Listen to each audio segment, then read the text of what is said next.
On Wednesday, a group of around 500 protesters descended onto Parliament Square.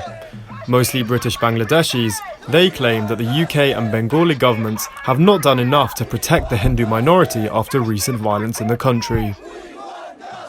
Today, I think whole Britain is here, and everybody coming from like Manchester to Wales to Bristol to Sheffield to London, everybody is here, you can see it. We demand Prime Minister, we want our Labour Party leader all should come forward and acknowledge and condemn these atrocities on Hindus in Bangladesh. The violence began 2 weeks ago during the Durga Puja Hindu festival, after a Facebook post claimed the Quran was placed under a Hindu idol. This sparked mob violence, which saw at least 150 Hindus injured, 80 shrines destroyed, and 8 deaths. I think that what we are seeing today is kind of a culmination of 3 broader trends, if I can say it in that way. And the first of that is like this rising Islamization of Bangladeshi society.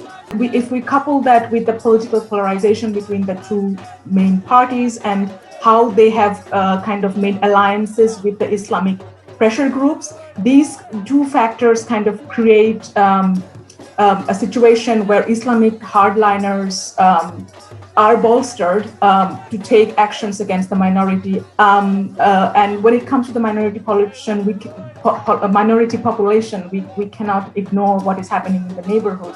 And maybe you know that, especially in India, the current government has a very strong anti-Muslim stand. And the third one is obviously the impact of social media and what it can do to incite or generate kind of mob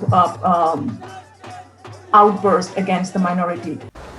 Last week, Pushpita went on a hunger strike outside the Bengali High Commission in Kensington, which came to an end 13 hours later after Bangladesh's High Commissioner came out to acknowledge her demands. Our demand was, the first one was condemn, say sorry what is happening in Bangladesh.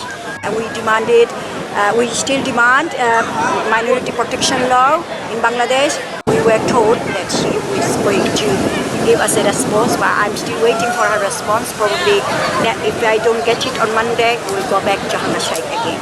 Some have been personally affected by the violence in Bangladesh. One of my brother is my wife's brother. He was injured seriously during the incident, and what happened, their house is next to the temple, and he was outside in the garden, and those people hit him with the brick and the stone on his head, and his head was banging, and there was bleeding nearly continuously 3 hours. And the UK government has, I think it's one of the largest donors of Bangladesh, so it also has a lot of leverage in Bangladesh. Where the UK government could help is to strengthen Bangladesh's civil society and work with minority institutions so that it helps to create voices within the Bangladeshi society that could put pressure on the government to take more action. The crowd later walked to Langham Street to protest outside the BBC's broadcasting house. They claim the programmer is not covering the violence enough.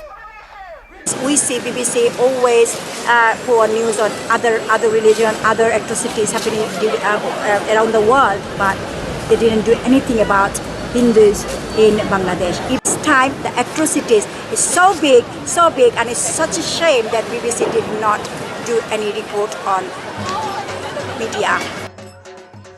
Bangladesh's High Commissioner Saida Tasneem responded to South West Londoner saying, "The government of Bangladesh strongly upholds that every religious community has the right to establish, maintain and manage its own religious institutions and perform religious rituals. The government of Bangladesh also maintains a zero-tolerance policy towards terrorism, communalism and sectarianism." The Foreign Office said in a statement, the British High Commissioner to Bangladesh discussed the violence with the Bangladeshi Foreign Minister on the 26th of October. "We continue to monitor the situation closely." A BBC spokesman told us, "We have covered the story on TV, radio and online across our domestic and international platforms. We have also reported the story on our Bangla and India language services."